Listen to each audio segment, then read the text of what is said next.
আসসালামু আলাইকুম। Science hospital থেকে আপনাদেরকে ধন্যবাদ। আজকে একটি অঙ্ক সম্পর্কে জানব। একটি সোনার গহনার ওজন 16 গ্রাম। এটি সোনা ও তামার অনুপাত হলো 3:1।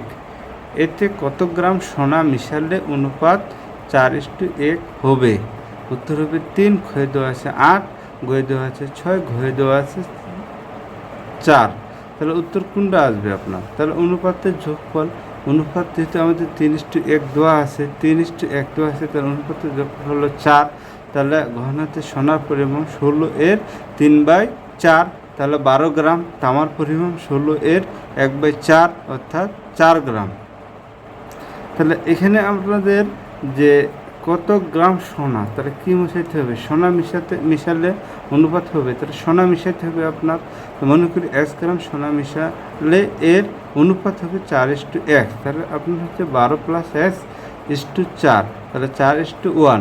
তাহলে 12 + x/4 = 4/1। তাহলে ক্যালকুলেশন করলে 12 + x = 16। তাহলে x = 16 - 12 = 4। তাহলে x = 4 গ্রাম। তাহলে উত্তর আসবে আপনার কি? x = 4 গ্রাম। উত্তর হচ্ছে x = 4 গ্রাম। তো বন্ধু, এটাই ছিল এই অঙ্কের সমাধান। আপনাদের ভালো লাগলে সাবস্ক্রাইব করে দেবেন। ধন্যবাদ আপনাদের।